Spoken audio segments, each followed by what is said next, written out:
Hi,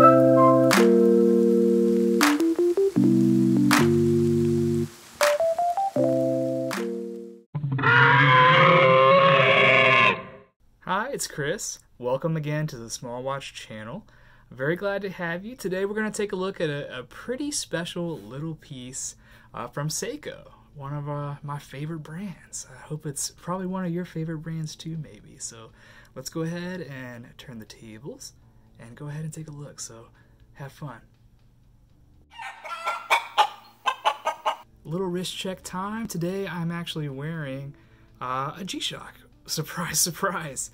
This one is actually a fairly recent release, actually. It's one of the G-Glide or Glide. I don't know, you tell me.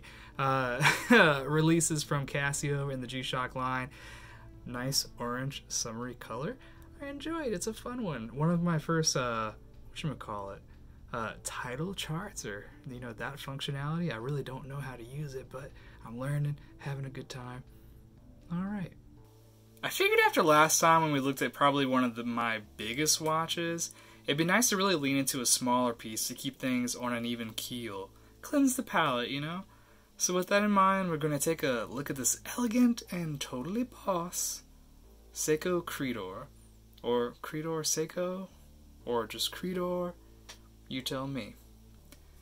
I've seen a few vids here and there touching on Credor on the site, but by and large, I think this sub-brand, if you want to call it that, is still largely underrepresented RE reviews. I can recall watching a solid review on this model, actually, from Alias Eve Watches. And the Knight's Watch recently put out a review of a really spiffy Credor as well. I'll link both in the description if you're curious. But the landscape is sparse. There's probably a few reasons for that. Number one, Credor is pretty much exclusively a JDM or a Japan domestic market line, as far as I can glean.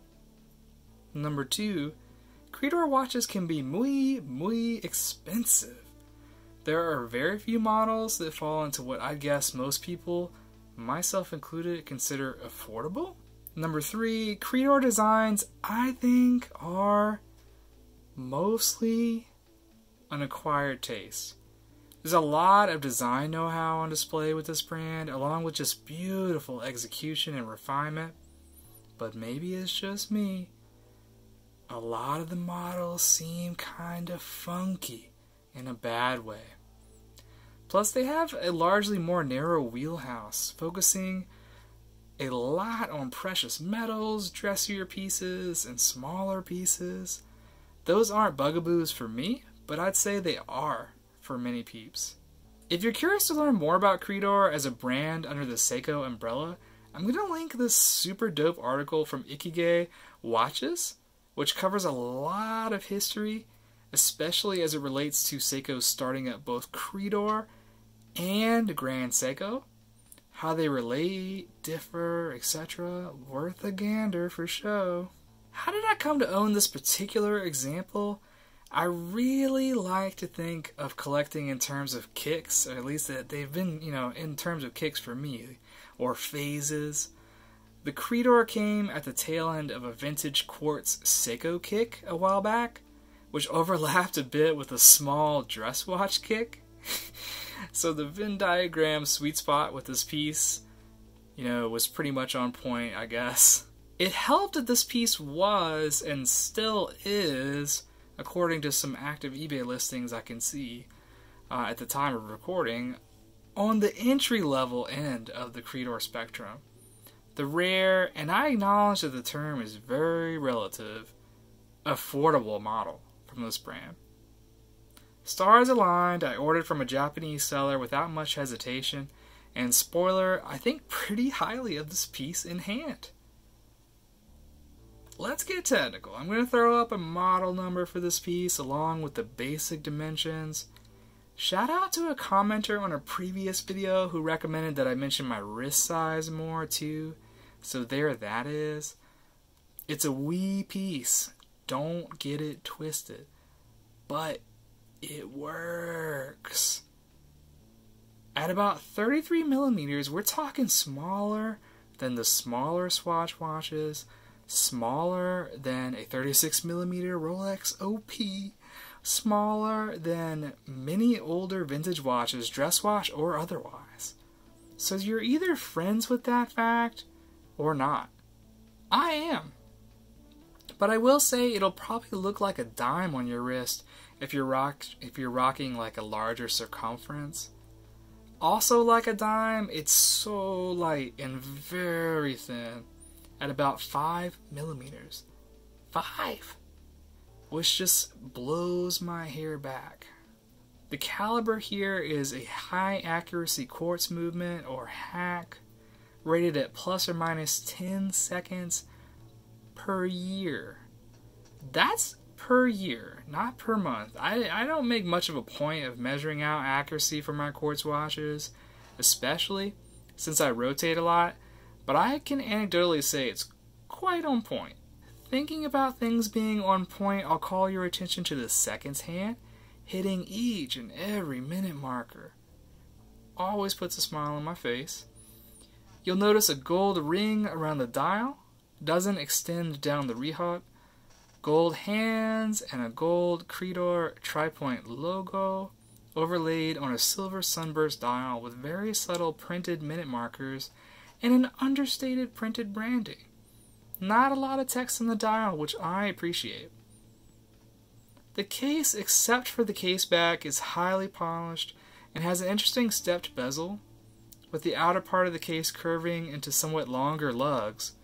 There's a flat sapphire crystal covering the face, and the snap-on case back doesn't have a lot of fanfare. It is a brushed finish. Going back to a word I used earlier, the name of the game here is refinement. Everything is clean, well considered, and classy. Nothing extraneous and geared towards a single purpose, to have a nice watch on your wrist. Who'da thunk it? Ideally, one might wear this piece in an upscale office or at a refined gala. I'm mostly wearing it at home, where my day is spent on Zoom calls and fending off cat attacks, sometimes at the same time. We each have our lot in life. So where do we end up here? I like the watch, duh. It's a solid, if a bit limited piece. Limited not only due to the styling, i.e., a little out of place at the beach, for example, but also for many people who don't have tiny bird wrists, like myself. Other negatives, if I'm pressed, would include the more unusual lug width of 17mm, making it harder to find quality straps. Not a huge fan of the strap that this came with, which you've been seeing in this video. Really shiny, kind of alligator, ugly, just not the best strap. And legibility can be a problem in certain lights and environments. Being a dress watch in the truest sense, there's no lume, and the gold on silver isn't exactly high contrast.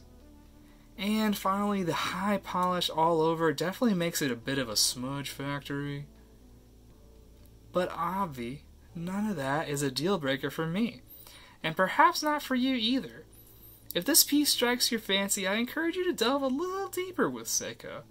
There are a lot of fun vintage pieces at pretty cherry price points if you're willing to look and you like quartz and different styles, etc. What do you think? Would you rock this bad boy, or is it just too much, or, for one reason or another, or maybe too little, as the case may be? Color me curious. Thanks so much for watching. Stay tuned if you enjoy the content. I hope you have a rad day wherever you are. See you next time.